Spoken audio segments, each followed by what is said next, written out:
Kembali pada malam hari ini kita akan bersama-sama ber-KPK secara online dan kita akan belajar firman Tuhan bersama-sama. Mari sebelum mulai kita akan berdoa terlebih dahulu. Kita akan berdoa. Terima kasih Tuhan, kami naikkan syukur kami kepada Engkau untuk segala kebaikan yang Tuhan sudah berikan pada kami. Terima kasih Engkau yang sudah menuntun setiap apa yang kami lakukan sepanjang hari ini. Hingga pada malam hari ini Tuhan, Engkau kembali mempertemukan kami untuk kami boleh belajar firman Tuhan. Biarlah Tuhan yang akan menolong kami sehingga kami boleh mengerti kebenaran firman-Mu. Hanya di dalam nama Tuhan kami Yesus Kristus kami serahkan doa kami. Amin. Pada malam hari ini kita akan belajar firman Tuhan yang terdapat di dalam Lukas pasal 21 ayat 34 sampai ayat yang ke-36. Mari kita belajar bersama-sama ayat ini. Nasihat supaya berjaga-jaga. Jagalah dirimu supaya hatimu jangan syarat oleh pesta pora dan kemabukan serta kepentingan-kepentingan duniawi, dan supaya hari Tuhan jangan dengan tiba-tiba jatuh ke atas dirimu seperti suatu jerat. Sebab ia akan menimpa semua penduduk bumi ini. Berjaga-jagalah senantiasa sambil berdoa, supaya kamu beroleh kekuatan untuk luput dari semua yang akan terjadi itu, dan supaya kamu tahan berdiri di hadapan Anak Manusia. Perikop yang kita pelajari pada malam hari ini merupakan kesimpulan dari ayat sebelumnya, bagaimana Tuhan Yesus menyampaikan tentang hari akhir atau hari kiamat, dan ada banyak hal lainnya orang sebutkan, atau akhir zaman, ya. Bagaimana Tuhan Yesus menyampaikan tentang hal ini, yaitu tentang kiamat atau akhir zaman yang akan datang. Bagaimana para penyesat akan datang, kemudian akan terjadi perang, akan terjadi gempa bumi, akan terjadi kelaparan, kemudian orang-orang yang percaya akan dianiaya, dan masih banyak tanda-tanda lain dari kedatangan Tuhan Yesus yang kedua kali. Tuhan Yesus menyampaikan hal ini kepada semua murid-muridnya agar murid-muridnya siap menghadapi semua itu. Bahkan di dalam ayat sebelumnya dikatakan bahwa akan ada muridnya yang melihat semua itu terjadi. Artinya ini merupakan sesuatu yang sangat dekat sekali dan sungguh nyata, sehingga Tuhan Yesus menginginkan agar murid-muridnya siap sedia menghadapi semua itu. Bagaimana caranya untuk siap? Caranya adalah dengan menjaga hati, agar hati tidak condong kepada kepentingan-kepentingan duniawi. Kenapa harus hati? Karena dari dalam hati maka akan muncul keluar. Kalau yang ada di dalam hati kita itu merupakan sesuatu yang jahat, maka yang muncul atau yang keluar adalah sesuatu yang jahat pula.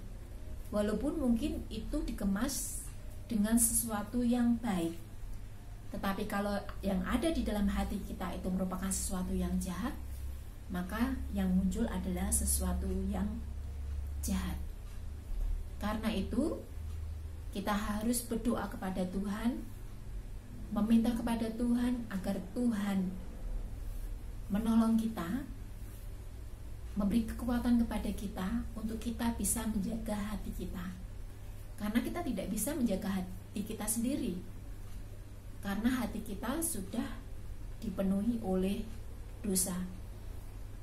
Tetapi kita meminta pertolongan Tuhan untuk Tuhan memberi kekuatan kepada kita, untuk kita bisa menjaga hati kita.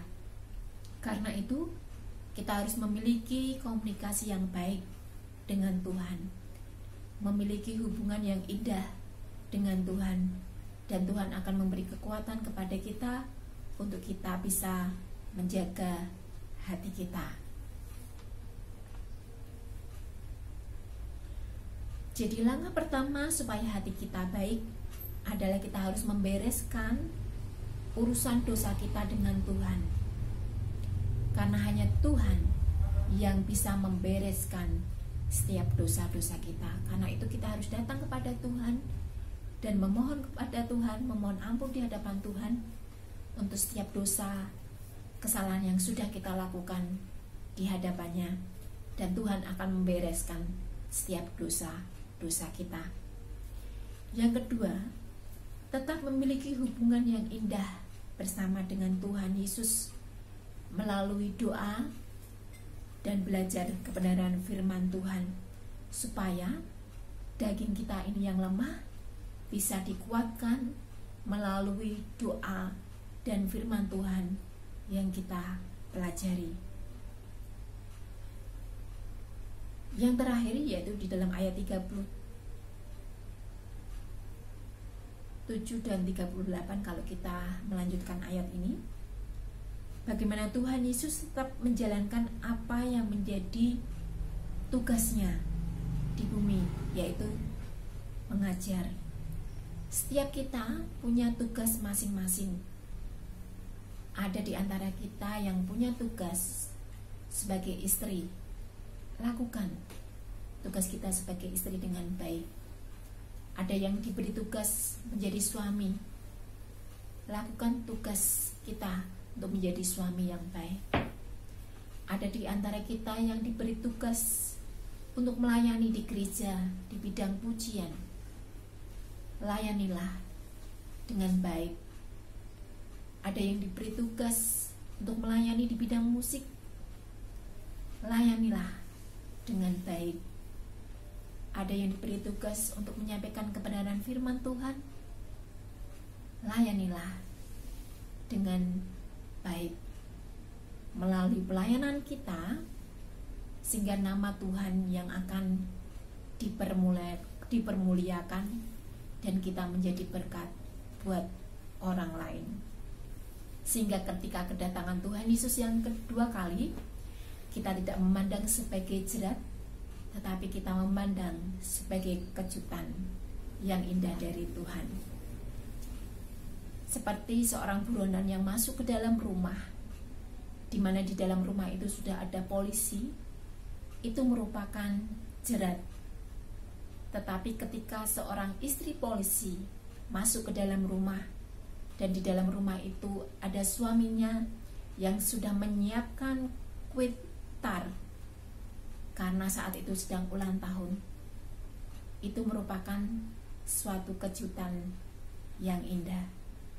Demikian juga nanti ketika Tuhan Yesus datang untuk kedua kalinya, itu bukan merupakan jerat, tetapi itu merupakan kejutan yang indah. Demikian firman Tuhan pada malam hari ini. Mari kita akan tutup dengan berdoa.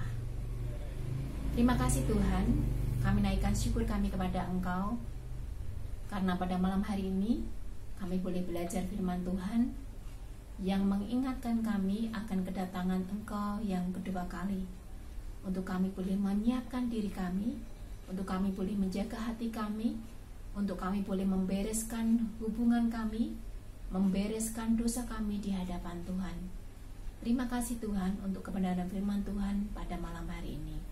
Hanya di dalam nama Tuhan kami Yesus Kristus kami serahkan doa kami. Amin.